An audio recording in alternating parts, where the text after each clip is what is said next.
കേരളത്തിലെ തെരഞ്ഞെടുപ്പിൽ നിയമസഭാ തെരഞ്ഞെടുപ്പ് വരുമ്പോൾ അല്ലെങ്കിൽ ലോക്സഭാ തെരഞ്ഞെടുപ്പ് വരുമ്പോൾ എപ്പോഴും ഡീലിന്റെ ആരോപണം ഉണ്ടായിട്ടുണ്ട്. ഉദാഹരണത്തിന് മുമ്പ് കോലീബി സഖ്യം എന്ന് കേരളത്തിൽ അത് പരസ്യമായ സഖ്യമായിരുന്നു, രഹസ്യമൊന്നും ആയിരുന്നില്ല. ബേപ്പൂരും വടകരയും, ബേപ്പൂർ നിയമസഭാ സീറ്റിലും വടകര ലോക്സഭാ സീറ്റിലും കോമൺ സ്ഥാനാർത്ഥി BJPക്കും അല്ലെങ്കിൽ അവർക്കും ഇവർക്കും വന്നു, UDFനും വന്നു. ആ വാദം അത് പൊളിയുകയും ചെയ്തു. അതിന് KG മാരാർ അതിനെ കുറിച്ച് എഴുതിയിട്ടുണ്ട്. അതുകൊണ്ട് അങ്ങനെ ഒരു ഡീൽ കേരളത്തിൽ ആ രീതിയിൽ സാധ്യമാവില്ല എന്ന് തന്നെയാണ് മാരാർ, അത് പൊളിഞ്ഞു എന്നാണ് എഴുതിയിട്ടുള്ളത്. കരുണാകരനും അത് പരാജയപ്പെട്ട ഒരാളാണ്. അപ്പൊ RSSുമായുള്ള ബന്ധം, RSSന്റെ താല്പര്യം, RSS ഇതിന് വിചാരിക്കുന്ന മാതിരിയുള്ള ഒരു സാധാരണ സംഘടനയാണെന്ന് ഞാൻ കരുതുന്നില്ല. വളരെ കൃത്യമായ ഒരു ഫാസിസ്റ്റ് ചട്ടക്കൂടുള്ള സംഘടനയാണ്. വളരെ രഹസ്യാത്മകമാണ് അവരുടെ പ്രവർത്തനം. RSSന്റെ ഒരു സംസ്ഥാനത്തെ ഏറ്റവും ഉന്നതനായ നേതാവ് ആരാണെന്ന് RSSലെ ആളുകൾക്ക് അറിയും. നമ്മളിപ്പോ അവരൊന്നും ഒരിക്കലും മെയിൻ സ്ട്രീമിൽ പോലും വരില്ല. അത് വേറെ തരം കമ്മിറ്റ്മെന്റ് ആണ്. അത് ഇത്തരം സംഘടനകൾക്ക് അങ്ങനത്തെ ഒരു കമ്മിറ്റ്മെന്റ് ഉള്ള ആളുകളാണ് ഉണ്ടാവുക. അതുകൊണ്ട് RSS ഇപ്പോ ഉദാഹരണത്തിന് അടിയന്തരാവസ്ഥ കാലത്ത്, അടിയന്തരാവസ്ഥ കഴിഞ്ഞുള്ള തെരഞ്ഞെടുപ്പിൽ RSS പ്രതിപക്ഷത്തിന്റെ ഭാഗമാവുകയും ജനസംഘം അന്ന് ജനതാ പാർട്ടിയിലേക്ക് അവരോടുകൂടി ചേർന്ന് തന്നെയാണ് അന്ന് CPM കേരളത്തിൽ മത്സരിച്ചത്. അന്ന് EMS നമ്പൂതിരിപ്പാടിന് വേണ്ടി അദ്വാനി വരുന്നു, പാലക്കാട് വരുന്നു, പല സ്ഥലങ്ങളിൽ വരുന്നു, RSSന്റെ പിന്തുണയോടെ എന്ന് പറഞ്ഞിട്ടാണ് ഇന്നത്തെ മുഖ്യമന്ത്രി പിണറായി വിജയൻ കൂത്തുപറമ്പിൽ നിന്ന് ജയിക്കുന്നത്. അപ്പൊ അതൊരു വേറൊരു ട്രെൻഡാണ്, അന്നത്തെ ഒരു കാര്യമാണ്. പക്ഷെ ഇന്ന് കാലം വളരെ മാറിയിരിക്കുന്നു. ഒന്നാമത്തെ കാര്യം, BJP ഇന്ന് കേരളത്തിലെ ഒരു പ്രധാന രാഷ്ട്രീയ കക്ഷിയായി മാറിയിരിക്കുന്നു. ദേശീയ തലത്തിൽ അവർക്ക് ഭരണമുണ്ട്. അതുകൊണ്ട് അവരുടെ ഇവിടെയുള്ള ആ ഒരു ഗരിമ കുറച്ച് കൂടും, കാരണം ദേശീയ ഭരണകക്ഷിയാണ് എന്നുള്ളത്. അതുകൊണ്ട് തന്നെ ഇന്ന് BJPയുടെ ഡീൽ എന്ന് പറയുന്നത് നേരിട്ടുള്ള അങ്ങനെ വേറെ പലതരത്തിലുള്ള ഡീലാണ്.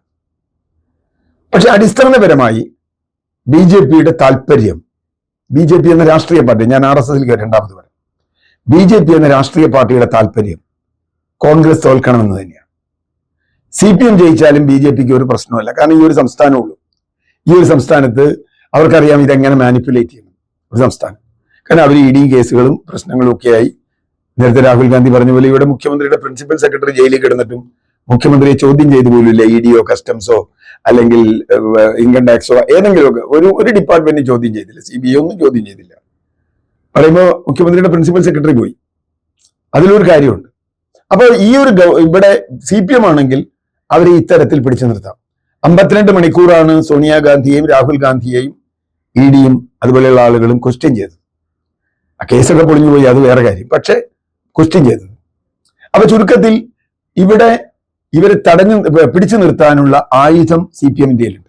അതുകൊണ്ടാണ് ഇപ്പൊ തൃശ്ശൂർ പൂരം കലക്കിയ ADGPയെ വലിയ തോതിൽ സപ്പോർട്ട് ചെയ്യുന്നത് പിണറായി വിജയൻ. അതൊക്കെ ഉണ്ട്.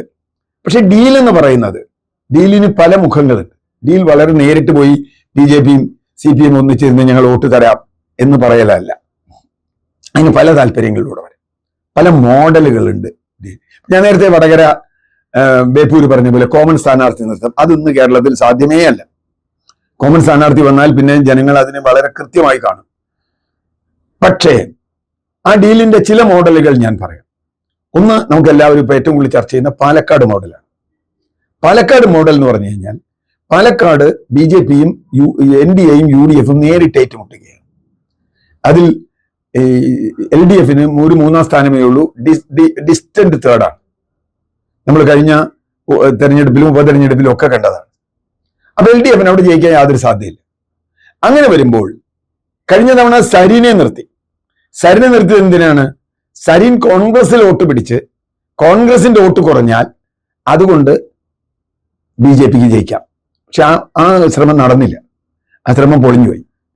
ഇത് പുതിയൊരു മാർഗമാണ്. ആ മാർഗം എന്താ? വളരെ ലളിതമായി ഒരു സ്ഥാനാർത്ഥി അവർ നിർത്തുന്നു, അവർക്ക് വലിയ വോട്ടൊന്നും പിടിക്കണ്ട. ആ സ്ഥാനാർത്ഥി ന്യൂനപക്ഷ വിഭാഗത്തിൽപ്പെട്ട സ്ഥാനാർത്ഥിയാവുന്നു. അങ്ങനെ ന്യൂനപക്ഷ വിഭാഗത്തിൽപ്പെട്ട സ്ഥാനാർത്ഥി ആയാൽ ഗുണം എന്താ? കുറെ ന്യൂനപക്ഷ വോട്ടുകൾ അഥവാ അന്യഥാ UDFന് കിട്ടേണ്ട വോട്ടുകൾ ഈ സ്ഥാനാർത്ഥി പിടിക്കും. അങ്ങനെ പിടിച്ചാൽ UDFന്റെ വോട്ട് താഴും. അങ്ങനെ വന്നാൽ BJP സ്ഥാനാർത്ഥികൾ അവിടെ ജയിക്കാം. ഇതൊരു ഡീലിന്റെ രീതിയാണ്. മാത്രമല്ല, ഇങ്ങനെ ഒരു സ്ഥാനാർത്ഥിയെ നിർത്തുമ്പോൾ LDF-ൽ അസ്വസ്ഥരായ ആളുകളുണ്ടാവും. ഞങ്ങളുടെ പാർട്ടിക്കാരനൊന്നുമല്ല. അവരെ സംബന്ധിച്ചിടത്തോളം പ്രധാന ശത്രു കോൺഗ്രസ് ആണ്. ഇവിടെ CPM-നെ സംബന്ധിച്ചിടത്തോളം പ്രധാന ശത്രു കോൺഗ്രസ് ആണ്. കോൺഗ്രസിന് തിരിച്ചങ്ങനെ തന്നെയാണ്. അങ്ങനെ വരുമ്പോൾ എന്ത് സംഭവിക്കും? CPM-ന്റെ വോട്ട് BJP-ക്ക് പോകും. അങ്ങനെ പോയാൽ CPM LDF വല്ലാതെ താന്നു പോകും. അത് വേറെ പ്രശ്നം. അത് നമുക്ക് വോട്ട് കഴിഞ്ഞിട്ടേ പറയാൻ പറ്റും. ഇനി ഇതല്ല, ഇങ്ങനൊരു ഡീല് നടത്താൻ തീരുമാനിച്ചാൽ ജനങ്ങൾ അതിനപ്പുറത്തേക്ക് പോകും. 2019 പരാജയത്തിന് ശേഷം ഇസ്ലാമോഫോബിയ LDF-ന്റെ മുദ്രാവാക്യമാണ് 2021 മുതൽ. 2021 അവർ അടവ് നന്നായി പ്രയോഗിച്ചു. പ്രത്യേകിച്ചും ക്രിസ്ത്യൻ മേഖലകളിലും ഹിന്ദു മേഖലകളിലും ഇവർ വന്നാൽ മുസ്ലിം ലീഗാണ് ഭരിക്കുക, അതുകൊണ്ട് ജമാഅത്തെ ഇസ്ലാമിയാണ് ഭരിക്കുക, ഈ രൂപത്തിൽ പറയും. വലിയ തോതിൽ ഇസ്ലാമോഫോബിയ ഉപയോഗിച്ച് ഒരു വിഭാഗത്തെ അവരുടെ ഭാഗത്തേക്കാക്കുകയും പല സ്ഥലത്തെയും വോട്ടിംഗ് പാറ്റേൺ ഒക്കെ നോക്കിയാൽ നമുക്കറിയാം. അങ്ങനെ 2021 മറ്റു പല സാഹചര്യങ്ങളും ഉണ്ട്. അതും LDF-ന് അഡ്വാൻറ്റേജ് ആയിരുന്നു. ഇത്തവണയും അവർ അതേ തന്ത്രമാണ്. ഇപ്പോൾ തദ്ദേശ തെരഞ്ഞെടുപ്പിൽ അത് പയറ്റി, അതുകൊണ്ട് അത്ര വലിയ ഗുണമുണ്ടായി എന്ന് പറയാൻ പറ്റില്ല. ഉപതെരഞ്ഞെടുപ്പുകളിൽ പയറ്റി, അതും വലിയ ഗുണം ചെയ്തില്ല. ഇപ്പോൾ വീണ്ടും അതെടുത്ത് ഉപയോഗിക്കുന്നതിന് വേറൊരു ലക്ഷ്യമുണ്ട്. അവിടെയാണ് അണ്ടർസ്റ്റാൻഡിങ്ങിന്റെ ശരിക്കുള്ള രൂപം വരുന്നത്. ഇപ്പോ NDA അല്ലെങ്കിൽ BJP ശക്തമായ മണ്ഡലങ്ങൾ പലതുണ്ട്. അവർ A ക്ലാസ് എന്ന് പറഞ്ഞ മണ്ഡലങ്ങളുണ്ട്. അവർ A ക്ലാസ് എന്ന് പറഞ്ഞ 35,000, 40,000, 30,000 ഒക്കെ മീതെ വോട്ട് പിടിക്കുന്ന മണ്ഡലങ്ങൾ. ആ മണ്ഡലങ്ങളിൽ അവരവരുടെ സ്ഥാനാർത്ഥിയെ നിർത്തില്ല. ഈ പറഞ്ഞ 2020 ചക്കയോ മാങ്ങിയോ ഏതെങ്കിലും പാർട്ടിയെ നിർത്തും. ഇവരെ നിർത്തും, എന്താണ് പറയുക, BDJS-നെ നിർത്തും. അപ്പൊ BJP-ക്കാരെ സംബന്ധിച്ചിടത്തോളം വലിയ ആവേശമൊന്നുമില്ല അവിടെ ജയിപ്പിക്കാം. ഇപ്പൊ ഞാൻ ഏറ്റവും നല്ല ഉദാഹരണങ്ങളാണ്. ഒന്ന് തൃപ്പൂണിത്തുറ, എറണാകുളം ജില്ലയിലെ തൃപ്പൂണിത്തുറ. അതുപോലെ ചെങ്ങന്നൂർ. വളരെ കൃത്യമായ ഡീലാണ് ചെങ്ങന്നൂർ. എന്താ കാര്യം? ചെങ്ങന്നൂരിൽ വാചസ്പതി മത്സരിക്കും എന്നാണ് വലിയ പ്രചരണം. വാചസ്പതി ആ നാട്ടുകാരനാണ്. അദ്ദേഹം ഇവിടെ വളരെ പ്രവർത്തനം നടത്തിയ ആളാണ്. BJP-യുടെ സ്ട്രോങ് കാൻഡിഡേറ്റ് ആണ്. ശ്രീധരൻപിള്ള 35,000-ത്തിലധികം വോട്ട് പിടിച്ച സ്ഥലമാണ്. വാചസ്പതിയെ പോലെ ചെറുപ്പക്കാരനായ ഒരാൾ. അദ്ദേഹമാണ് ആദ്യം തന്ത്രിയെ പോയി കണ്ടതെന്ന് ഓർക്കുക. തന്ത്രിയുടെ പേരിൽ ആരോപണം വന്നപ്പോൾ ആദ്യം പോയി തന്ത്രിയെ കാണാൻ, തന്ത്രിക്ക് പിന്തുണ പ്രഖ്യാപിക്കാൻ പോയി. തന്ത്രി ജയിലിൽ നിന്ന് വന്നപ്പോൾ പോയി കണ്ട ആൾ സാക്ഷാൽ വാചസ്പതിയാണ്. അദ്ദേഹം വലിയ വാഗ്മിയാണ്. അദ്ദേഹം അവിടെ സ്ഥാനാർത്ഥിയായാൽ BJP-ക്ക് സാധ്യതയുണ്ട് എന്ന് അവിടെ വലിയ തോതിലുള്ള പ്രചരണം ഉണ്ടായിരുന്നു. അദ്ദേഹം അവിടെ പ്രവർത്തിക്കുകയും ചെയ്തിരുന്നു. പക്ഷെ ഒരു സുപ്രഭാതത്തിൽ നമ്മൾ കേൾക്കുന്നു സന്ദീപ് വാചസ്പതി ഹരിപ്പാട്ടേക്ക് മാറി അവിടെ താരതമ്യേന ദുർബലനായ ഒരു BJP സ്ഥാനാർത്ഥിയെ നിർത്തിയിരിക്കുന്നു. അങ്ങനെ ദുർബലനായ സ്ഥാനാർത്ഥിയെ നിർത്തിയാൽ, അതുപോലെ റാന്നി, ശബരിമല പോലെയുള്ള ഒരു മണ്ഡലം, അതുപോലെയുള്ള നിരവധി മണ്ഡലങ്ങളിൽ ദുർബലനായ സ്ഥാനാർത്ഥി, അല്ലെങ്കിൽ കൊടുങ്ങല്ലൂർ, അതുപോലെയുള്ള മണ്ഡലങ്ങളിൽ ഇപ്പൊ 2020 കൊടുങ്ങല്ലൂർ, 2020 എന്താണെന്ന് കൊടുങ്ങല്ലൂർക്കാർ ഇതുവരെ കേട്ടിട്ടില്ല. എനിക്കറിയില്ല. ഇതുവരെ അവിടുത്തെ ഒരു പഞ്ചായത്തിൽ പോലും മത്സരിച്ചിട്ടില്ല. അവിടെ 2020 കൊടുക്കുന്നു.